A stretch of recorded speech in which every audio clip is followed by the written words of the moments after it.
What's up guys, welcome back to the channel and to another video. Today it's Q&A day. You have been sending in your questions following last week's video via Instagram. I'm actually really shocked on how many questions I've received, so thank you so much for sending in a question. So without further ado, let's get straight into the questions, no particular order. Josh Wilco 98 asks, who has been your favourite artist to support over the years? I don't want to sound like I'm bragging here, but I've been really lucky in my course of being a DJ. I've supported loads of other big DJs of all genres, as well as live performers as well, like PAs. One big highlight for me is probably back in 2012, I supported Labyrinth. It was a paint party and he came on stage in a boiler suit, and when the paint dropped, he did like a crowd surf, and it was just absolute carnage. It was when he just released Earthquake with Tiny Temper. That was a real memorable night, and really nice guy. Invited me up to the dressing room afterwards, and we had a couple of beers and stuff. So yeah, that was definitely a highlight. So next question is sent in from Om Hills. Opinions on using sync. Oh, controversial. So this one is obviously divided massive opinion since the introduction of it. And I genuinely think that if you're using it in order to focus on other really sort of technical elements of DJing or to unleash creativity, then I've got absolutely no problem with it. Like, using sync with 4 decks is, going to be an absolute godsend. But if you are using it just to simply mix one song into the other and go backwards and forwards, and that's all you're doing, then quite honestly you are just lazy. I do think DJs need to embrace new technology. I mean, when I learnt to DJ, beat matching had to be done by ear. We didn't have BPM counters, we didn't have sync. It took me months to learn how to beat match. And yeah, I think people just need to get with the times. I mean, ultimately, CDJs have had BPM counters, not sync, but the counters on for years. And people that moan about sync as well, like, Serato has the waveforms, and if you're matching waveforms and looking at the screen, that is no different really to using sync. It's just the way of doing it. So yeah, I think embrace new technology. Next question. Tempo Electric, hello mate, good to have you on board. Writes, dear Karl, what is more important, technical ability or music selection? Music selection, hands down. Now, I'm not saying don't be creative, don't be technical. It's great that DJs have amazing skills, but ultimately you need to keep people dancing, and music selection and picking the right song for the right moment is going to drive that. 90% of the dance floor, unless you're a DJ or a music enthusiast, they do not care about your technical ability. The average Joe on the dance floor is not stood there dancing away going, oh, listen to that 8-bar loop he's dropped in there. Or can you hear the half-beat echo he's bringing in? Deck number 3 of 4's coming in, he's dropping an a cappella. No, they want to just hear the music, they want to dance, and, music selection, playing the right song at the right moment is going to drive that. And ultimately, if you can't hold a dance floor, then, the dance floor clears, you're not going to have anyone to show off your technical ability to. So yeah, music selection, hands down. Joel R. Fernandez asks, how can you tell what keys go together? Every time I move to a song in a different key, it sucks. Cool, so there is software out there called Mixed in Key, which breaks down all the keys of songs into the Camelot wheel, which I'm going to try and get a graphic for up above. Essentially, all you need to do is work this like a clock face. So you can mix 1A into 2A, and 1A can mix into 12A, so you can mix the keys in like a clockwise fashion. I think Serato can also analyze tracks like this, and also Recordbox does it as well. You just need to adjust something in the settings. But yeah, use the Camelot wheel, it will really help. Or if you're really struggling still, just mix the more sort of percussion elements rather than things with a key. So mixing pianos over pianos, obviously, you might get a key clash there. Percussion generally is a bit easier to avoid key clashes with. Hope that helps, mate. Let me know how you get on. Next question is from Doria Federico. For DJs who wants to play at clubs, can you propose yourself or do you need to be called? Yeah, absolutely. Propose yourself as long as you're doing it in the right way.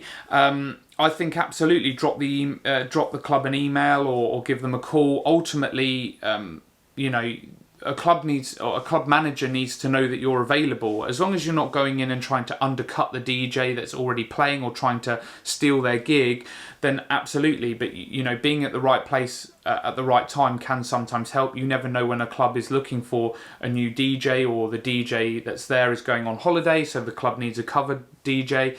And ultimately, in order to sometimes get on that club's radar, then yeah, give them a call or drop them an email. Absolutely get in contact. So yeah, and then you're at the forefront of their mind. By the way, Doria has an excellent YouTube channel if you speak Italian. I'll include a link in the description. So I'm all about building the community here. So yeah, do check it out. If you can speak Italian, it's going to be a good channel for you. Okay, on to the next question.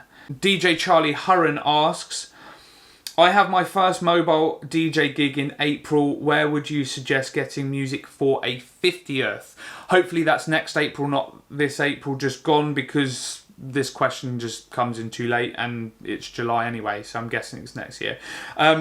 Yeah, so I would first and foremost, I would ask your client the type of music that they want to hear, or ask them for a bit of a playlist to give you a guide. That way, any music that you buy, you know is going to be the right type of stuff. And then check out Master Mix DJ, really, really good. They do like albums and compilations, which I think is really helpful. Or just Apple Music, buy some songs on Apple Music. You know, you don't have to subscribe to any particular sites for this purpose. But yeah, those are my recommendations. Next question comes from Tom.Smiths. Dear Karl, how did you get your first event residency?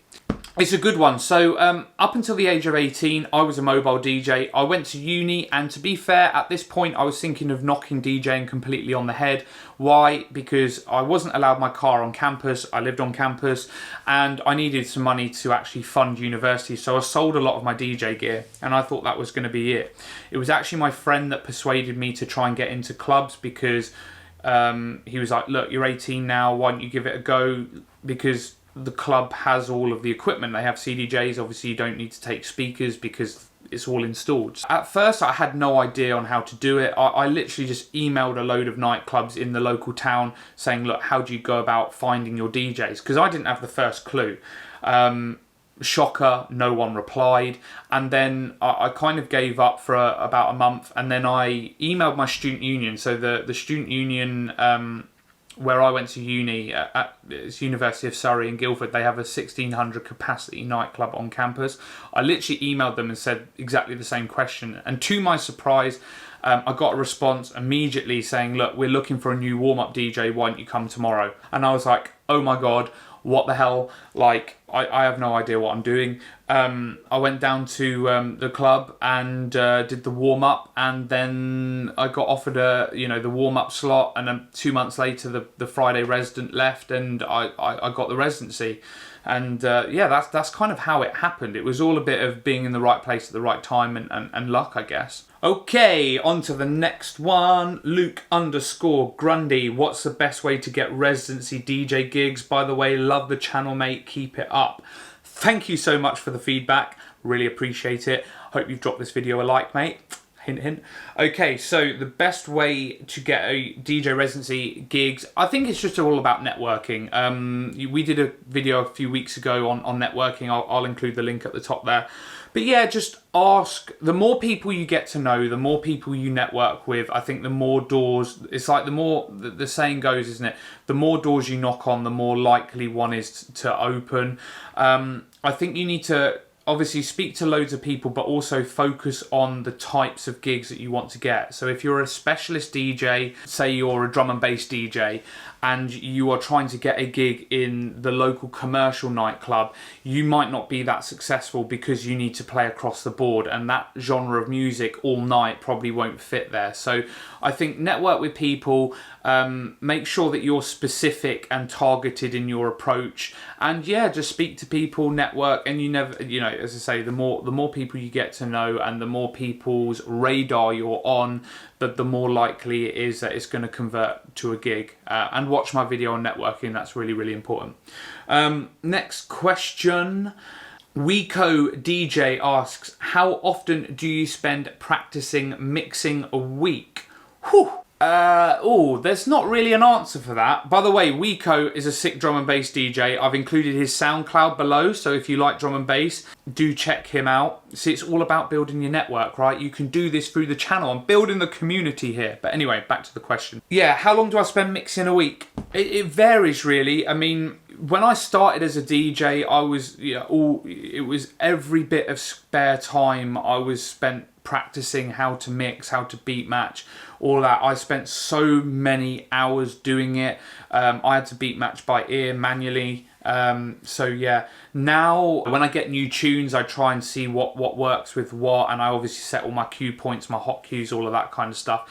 I'd probably say about 1 to 2 hours a week still, but it's mainly just to test new music out, road test, and for enjoyment. But yeah, back in the day when I started, it was literally every scrap of spare time. During lockdown, to be fair, I've been DJing at home a lot more and practicing. But yeah, 1 to 2 hours a week.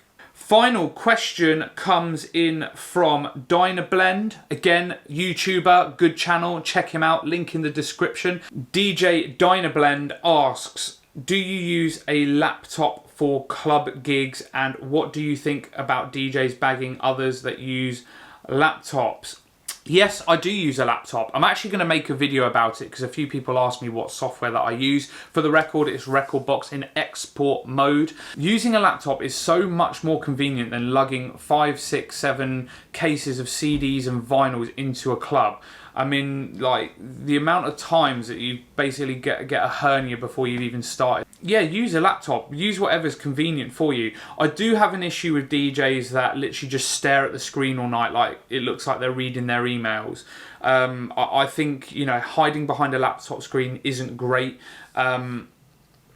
But I've got no issue with people using a laptop. If you're DJing for 4 or 5 hours, then it's the most convenient way to store all your tunes. I'm going to call it a day on that question. I think that's a good time to stop. Enough of me chatting. Hope you've enjoyed the video. If you like this Q&A, I do actually want to do a few more in the coming months. So let me know what your thoughts down in the comments section below. Drop this video a like, subscribe if you haven't already. Thank you very much for watching, and I will see you next week.